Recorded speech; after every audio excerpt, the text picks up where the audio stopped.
हिंदी अनिवार्य का कल जो 20 तारीख को पेपर होने वाला है उसमें 80 में से 80 अंक कैसे प्राप्त करें। ये देखो एक पिछले बोर्ड की कॉपी है, एक टॉपर की कॉपी है जिसने पिछले साल 80 में से 80 पूरे अंक प्राप्त किए हिंदी विषय में। तो उसने ऐसी क्या चीज़ें लिखी है, किस तरह से उसका प्रेजेंटेशन है, वो सब चीज़ें इस पूरे वीडियो में हम देखेंगे, विस्तार से देखेंगे और समझेंगे कि हम भी क्या चीज़ें कर सकते हैं ताकि पूरे में से पूरे अंक अपने ला सकें। ये देखो इस कॉपी को आप देख पा रहे होंगे, ये हिंदी की कॉपी है पिछले साल की और इस बच्चे के सभी प्रश्नों में पूरे पूरे मार्क्स है। साथ ही हम भी इस पूरे वीडियो को देखेंगे और उसमें इस पूरी कॉपी को देखेंगे कि कौन से प्रश्न किस तरह से किए, बड़े प्रश्न कैसे करना है, छोटे कैसे करना है, कहाँ पे गलतियाँ हो सकती है, और अगर कोई प्रश्न नहीं आ रहा है तो उसको कैसे बढ़िया से मैनेज किया है, शब्द सीमा का कैसे ध्यान रखा है, वो सारी चीज़ें इस वीडियो में हम देखेंगे और हम भी कल अपने पेपर में बढ़िया कर सकेंगे। एक बार देखेंगे।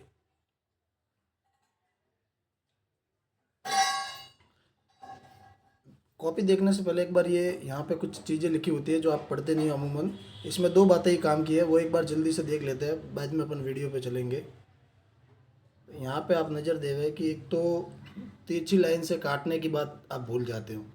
तिरछी लाइन से इसको काटना है।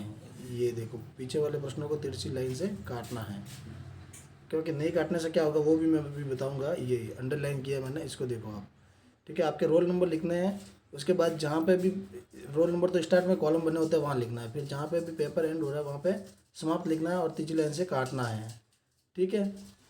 इसके अलावा अगर सभी प्रश्नों को एक ही क्रम से नहीं लिखते, यहाँ देखिए 5वें पॉइंट में ये सबसे इंपॉर्टेंट पॉइंट है, इससे आपको मार्क्स कटता है। इसके बोर्ड में क्या गलती करते हो फिर मार्क्स कटता है आपके, तो मेरे सारे सही थे फिर मार्क्स क्यों कटे, ये इस वजह से कटते हैं। यहाँ पे देखो 5वें पॉइंट में उत्तरों को क्रम अनुसार एक ही स्थान पर लिखना है, प्रश्न क्रमांक सही से अंकित करना है, और अगर नहीं करते हो तो परीक्षक को 1 अंक कम करने का अधिकार है, वो आपका 1 मार्क्स काट सकता है।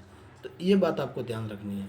ठीक है, ये दो बातें काम की है। पेपर सबसे पहले ऊपर रोल नंबर लिखना है, उस रोल नंबर बढ़िया से लिख दो, सारी डिटेल फिल कर दो, फिर पेपर स्टार्ट होता है, पेपर पूरा लिख दो। और लिखते समय ध्यान रखना है कि एक ही प्रश्न के सारे जितने भी भाग है वो एक ही जगह पे करना है, और नहीं करते हो तो 1 नंबर काट सकता है एग्जामिनर। ये बात बड़े काम की है आपकी। ठीक है, अब नेक्स्ट अपन देखते हैं कि पेपर में उसने आंसर कैसे लिखे हैं। ये देखिए ये पहला खंड है। ठीक है, अब पहले खंड में टोटल जितने भी अवसर है वो सारे लिखे हैं इन्होंने पहले। बढ़िया से जगह की कोई दिक्कत नहीं है, कॉपी सरकार की है, आपको पूरा उपयोग करना है इसका, बढ़िया से स्पेस मैनेज करना है और छोटा छोटा खुला खुला बढ़िया से लिखना है, पूरा साफ दिखना चाहिए। देखो पहले प्रश्न में जितने भी विषय थे तो पहले प्रश्न के सारे भाग एक साथ लिख दिए इसने, पहला दूसरा तीसरा चौथा पांचवा टेट 16 तक। उसके बाद पहले में आंसर है तो केवल नहीं लिखा है, उसके साथ में इसने लिखा है कि खोजी पत्रकारिता। कहने का मतलब उसने ये आंसर वो भी लिखा है कि भाई इसमें क्या आंसर है, ताकि बाई चांस कभी अब पढ़ने में एग्जामिनर से गलती हो तो ये भी दिख जाए उसको। ठीक है, निशब्द पढ़कर भी वो नंबर दे देवे। ये बात है एक। फिर अब बड़े प्रश्न कैसे किए, देखो इसके सारे सही है तो मार्क्स ऐसे ही मिलते हैं एक एक करके। ठीक है, फिर बड़े प्रश्नों की बात करें तो ये देखो दूसरा प्रश्न किया इसने। अब दूसरे प्रश्न में जितने भी भाग है इसके 6 खाली जगह थी दूसरे प्रश्न में लगभग, तो ये 6 की 6 सही है इसके, ये और 6 की 6 एक जगह पे की हुई है। ठीक है, इस तरह से आपको भी करना है। और ये छोटे प्रश्न जितने ज़्यादा सही है उतना ही आपको एडवांटेज मिलता है, वो मैं पीछे बताऊंगा अभी देखना। छोटे प्रश्न सारे सही है इसका मतलब एग्जामिनर के दिमाग में रहता है कि बच्चा तो बहुत इंटेलिजेंट है, और फिर बड़े प्रश्नों में अगर टाइम कम रहता है वो जल्दी से चेक करता है तो आपको अच्छे मार्क्स मिल जाते हैं।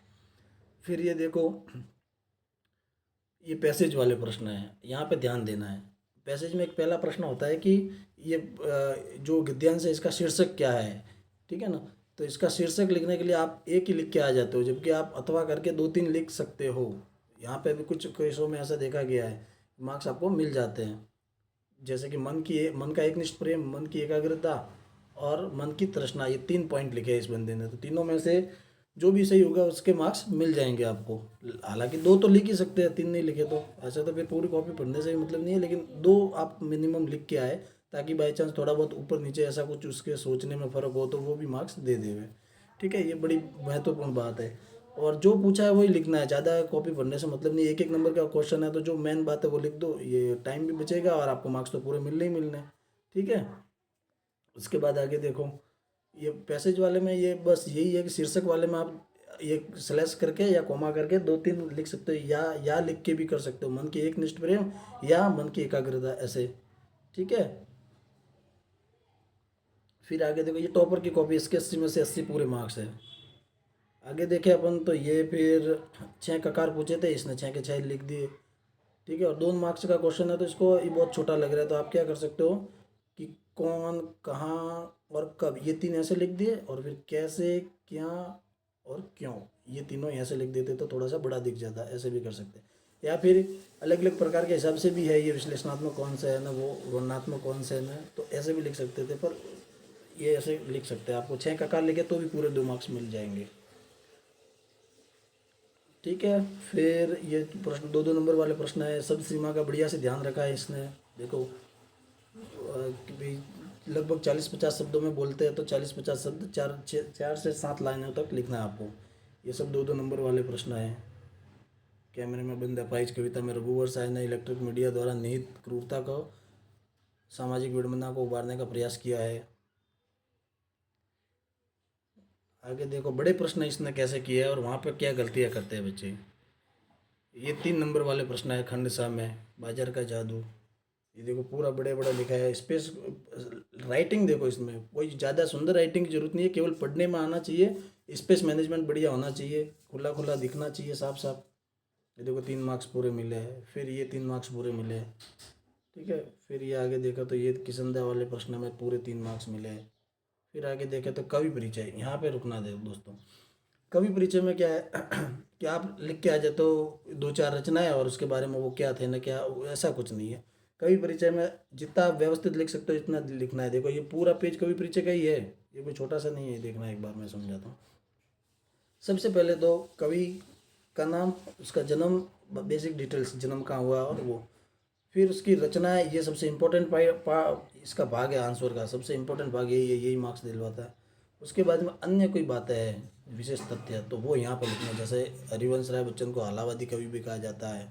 ठीक है, फिर निशा निमंत्रण, इन्होंने ये भी लिखा है। और भी कोई चीज़ें आपको पता है तो वो यहाँ लिखनी है। लेकिन ये बड़ा इंपॉर्टेंट पार्ट है। 2 भाग में इसको जरूर कम से कम जरूर करें। एक बेसिक डिटेल, उसका जन्म और बचपन का परिचय वगैरह, थोड़ा सा ये डिटेल बैकग्राउंड उसका, कहाँ से आते हैं वो। और फिर उनकी रचनाओं के बारे में। और लास्ट में आप लिख सकते हो कि उनकी लेखन शैली कैसे है, उस पर लिख सकते हो। इसमें लास्ट में बोनस पॉइंट, अगर आपको कोई पुरस्कार याद आता है तो वो भी लिख सकते हो। तो ऐसा करके एक बढ़िया सा पेज भर जाएगा और पूरे मार्क्स 3 नंबर के हो सकते हैं।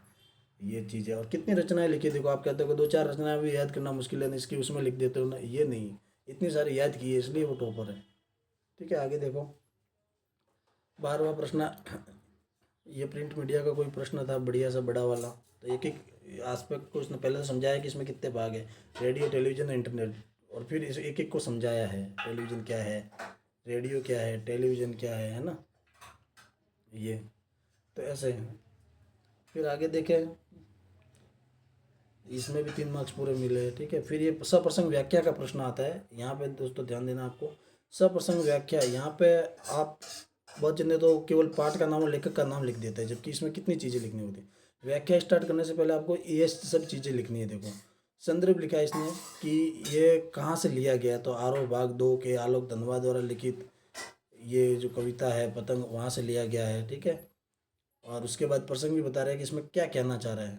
कपास के समान कोमल, उसका मन जो चंचल होता है, वो उसके बारे में इस कविता में बताया गया है। और फिर व्याख्या स्टार्ट की है।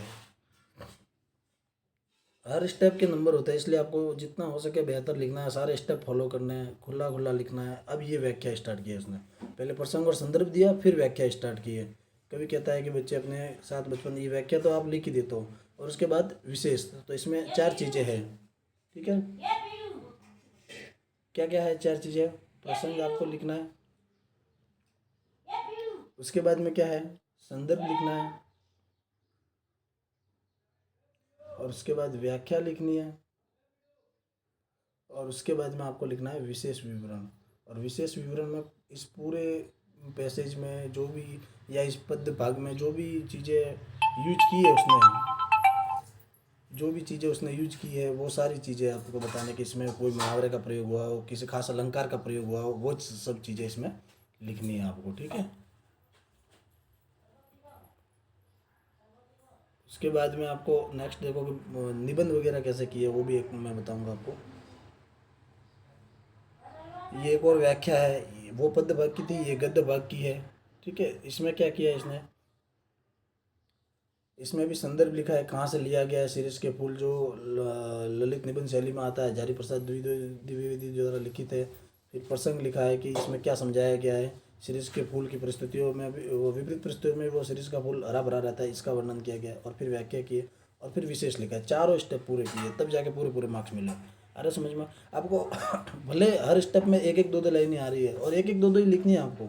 कहाँ से लिया है, लेखक का नाम ये आ गया, फिर इसमें क्या समझाया गया वो आ गया, फिर लास्ट में इसमें से कोई एक दो मुहावरे या कुछ ऐसी चीज़ें आपको पता चल जाए वो लिखनी है। कुछ नहीं तो ये तो लिख ही सकते हो, लेखन शैली सरल या सरल और साधारण है, वर्णनात्मक है, या फिर ज़्यादा ही कोई जैसे कुटक जैसा पाठ आ जाए वहाँ से तो आपको लिखना है लेखन शैली क्लिष्ट है। ऐसे एक दो लाइन लिखना होंगे तो भी कुछ ना कुछ इम्पैक्ट पड़ेगा उसका। उसके आगे देखो, ये पूरा प्रश्न खत्म हो गया। अब इसको लगा कि आगे वाला मैं नहीं लिख पाऊंगा इस पे, तो उसने क्या किया, पेज छोड़ दिया, जबकि आपको इतना ज़्यादा नहीं छोड़ना है, ऐसी चीज़ों से बचना है। अब ये आगे विज्ञप्ति, देखो विज्ञप्ति में जो फॉर्मेट दिया हुआ होता है वो लिखना ही लिखना है। उसके अलावा नीचे ये इन चीज़ों पे ध्यान देना, भवदीय लिखा जाता है या प्रार्थी लिखा जाता है, हस्ताक्षर सचिव, फिर अवश्य माध्यमिक शिक्षा बोर्ड। मेन तो ये फॉर्मेट के इसके मार्क्स है, इसके मार्क्स है और इसके 3 स्टेप में ये लिखना है। तीनों में से तीनों स्टेप इसमें अगर फॉर्मेट फॉलो नहीं किया है तो भी आपको मार्क्स नहीं मिलेंगे। ठीक है, अगर ये इसमें कुछ एक आध लाइन आगे पीछे होगी तो चल भी जाएगा, लेकिन जो सूचना पूछी है वो पूरी आनी चाहिए। ठीक है, और ये फॉर्मेट ऐसे लिखना है, इस फॉर्मेट में होना चाहिए, मेन बात तो ये है। उसके बाद देखो, ये कौन सा प्रश्न है, निबंध। निबंध में देखो कि आप बहुत घबरा जाते हो कई बार एग्जाम में कि ये तो पढ़ा हुआ टॉपिक नहीं है, इस पर कैसे लिखे, बस गाय पे मेरा विद्यालय पे ऐसे निबंध चाहिए आपको। ऐसे नहीं सोचना है दोस्तों। कोई भी टॉपिक हो जाए, निबंध लिखने के लिए घर से कुछ याद नहीं करना है आपको। ऐसे ही टॉपिक मिलेंगे बोर्ड में जो कि आपने पढ़े हुए हो, जिसके बारे में आप थोड़ा बहुत जानते हो। अब आप डायरेक्ट लिखने नहीं बैठना है आपको, सीधा लिखने नहीं बैठना है आपको। पहले उसके रफ कार्य के लिए जो पेज होते हैं वहाँ पीछे जाके आपको आउटलाइन तैयार करनी है कि इसमें ये निबंध है, इस टॉपिक में मैं क्या क्या चीज़ें जानता हूँ, क्या क्या उदाहरण ऐड कर सकता हूँ, क्या इसके बारे में कोई कथन मुझे याद आ रहा है क्या। आ रहा है समझ में।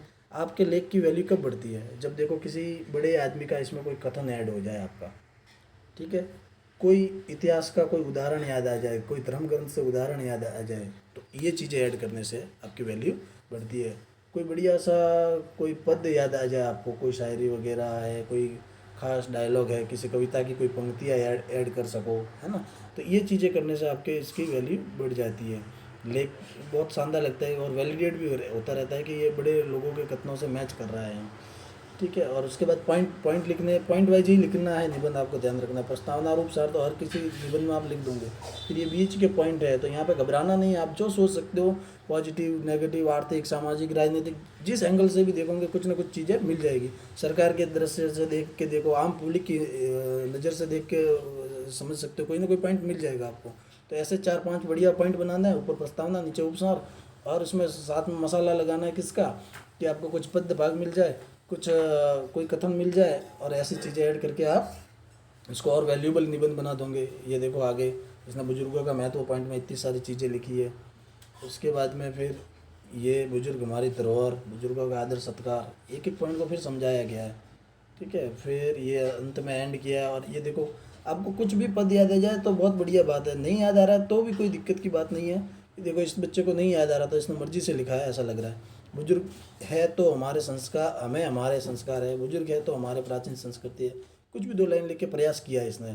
उपसार तो बहुत छोटा होता है, प्रस्तावना भी छोटी होती है, बाकी पॉइंट, बाकी जो मैटर है वो बढ़िया होता है। अब यहाँ पे ध्यान देने वाली बात है कि इसका पेपर समाप्त हो गया, तो इसने ये लाइन खींची बढ़िया से, फिर समाप्त लिखा है, और फिर बाकी जो प्रश्न है और बाकी जो पेपर है उसका क्या किया इसने, वो लाइन खींचने वाला कितना इंपॉर्टेंट था, ये देखो लाइन खींची है। ठीक है ना, तो इस तरह से आप भी लिखोगे तो आपको भी पूरे 80 में से 80 मार्क्स मिल सकते हैं, है ना। ये 80 में से 80 मार्क्स वाली कॉपी है, ये देखो, ये पहले पेज पे अपन ने देखा था, पूरे में से पूरे मार्क्स है, सारे प्रश्नों में इसके पूरे में से पूरे मार्क्स है, ये अपन ने देखा है। एक बार वापस रिकैप देख लो, ये एक ही प्रश्न के जितने भी भाग है वो सारे एक जगह करने हैं। ये चौथे प्रश्न में 4-5 प्रश्न है तो चारों एक जगह किए हैं ऐसे। अब इसके आगे चौथे के बाद में आपको खंड ब शुरू करना है या खंड सा शुरू करना है, ये आपके ऊपर है, ये कोई भी कर सकते हो आप। यहाँ पे ये प्रश्न खत्म हो गया चौथा, उसके बाद आप 5वां करो, 7वां करो, वो चलेगा। लेकिन 7वें में अगर 7वें के 2 है तो 7वें का पहला और 7वें का दूसरा, ये दोनों एक जगह ही होने चाहिए। फिर 8वां स्टार्ट करोगे। 8वां नहीं करना आपको कोई दिक्कत नहीं, आप 11वां कर दो डायरेक्ट, वो चलेगा। लेकिन 7वें के जितने भाग है वो यही करना है। 7वें में जैसे 4 है तो 7वें में आपने पहला यहाँ किया, दूसरा यहाँ किया, फिर आपने 8वां किया, फिर वापस यहाँ आके 7वें का तीसरा किया, तो नहीं चलेगा। फिर आपको 1 मार्क्स काटने का उसको अधिकार है, वो काट लेगा। आया समझ में? तो ये चीज़ें ध्यान रखनी है। अगर आप ऐसे ही और वीडियो चाहते हैं, ऐसे ही और विषयों के कोई कॉपी देखना चाहते हैं तो कमेंट में ज़रूर बताएं। मैं बढ़िया से बढ़िया कंटेंट लाने का प्रयास करूंगा, और इनको देखकर आप समझ सकते हैं, अपनी कमियों पे काम कर सकते हैं। और ये देखा आपने, बिल्कुल बच्चे ने सिंपल लिखा फिर भी पूरे मार्क्स मिले ऐसे। और ख़ास करके छोटा छोटा लिखा है, ये देखो हर जगह साफ साफ दिख रहा है कौन सा प्रश्न कर रहा है, क्या लिखा है, वो पढ़ने में आ रहा है दूर से ही। तो इस चीज़ों का ध्यान रखना है, ठीक है। और कमेंट और लाइक और शेयर ज़रूर करें, ताकि ये मोटिवेशन रहता है कि आगे। और कमेंट में ज़रूर बताएं कि आगे आपको किस चीज़ पे वीडियो चाहिए, ठीक है। थैंक यू दोस्तों, गुड लक।